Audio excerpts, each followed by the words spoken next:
he played along nicely. And I think that's what Rigathi was supposed to do. Play nicely, be okay, and if it is as per the facts, which Honorable Elachi is saying, where you're given support by being a PS and all those, ride with us, be seen to support the agenda of the presidency.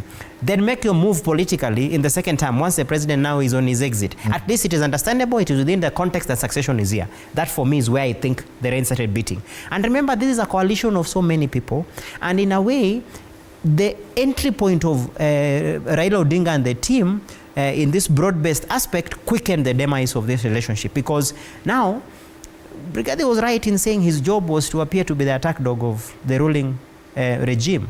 Now, who are you attacking? The person you purported to attack is now in. So how do you recalibrate back and work with? I felt that that didn't happen. Possibly grumble, possibly fought back, possibly now it exacerbated the relationship that finally fell off. That's one. Two things that I need to focus our audience with as we go to the trial tomorrow. Difficult days are ahead. Leave alone the trial by Thursday, because that is well set. It will end with a vote. But what follows after that vote is where the game begins. And that's where the courts will be very critical. And that's where there's a lot of arguments and conversations. Not that the law is not clear, different interpretation. One, once the deputy president is impeached and the president seeks to nominate a new deputy president, how does gazettement work? Because if you look for the deputy governors, IBC has been down gazetting. And IBC has been gazetting, but on the basis there is a commission. Now, there's another quagmire. IBC is not functional because there's no commission in place. There's no chair. And these are deputy president who is part of a presidency, and the returning officer being the chair of the IBC. None of those people are there.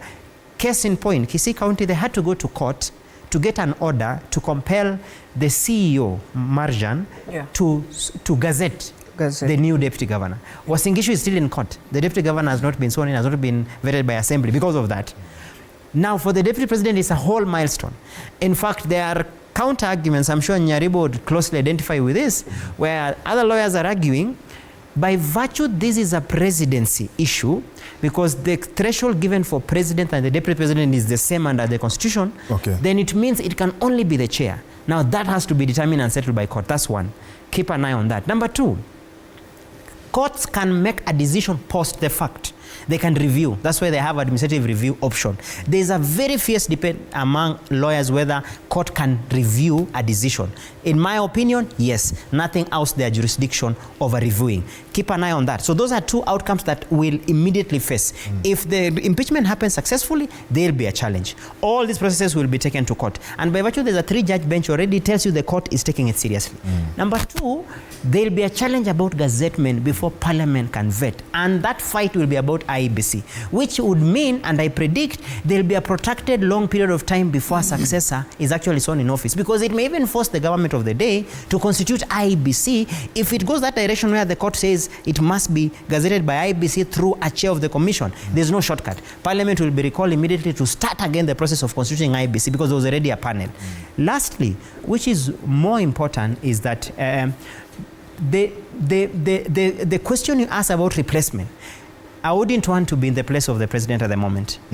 It appeared so easy when this story of impeachment started. It was almost assumed that Kithure Kindiki, having been the favorite during the Kenya Kwanza political negotiations to be the running mate ahead of Rigathi, the assumption has been, and it was, that he would be the shoe-in candidate. But have you noticed look at the hate and political activities and the dynamics shifting every day. Why? Honorable Brisa Elachi said very clearly here that take it back to Central. When you say Central, do you mean Mount Kenya? Because you have East-West. So there's a debate of East-West, there's a debate of Central-Central. That's why you find, listen, that's why you find candidates from Central's name popping up. You have Anne Waiguru, the governor Kirinyaga, you have Governor Muranga, Irungu Kangata, you've seen the name of Ichung'wah floating by. Ndindi Kemba disappeared by virtue he didn't partake in this.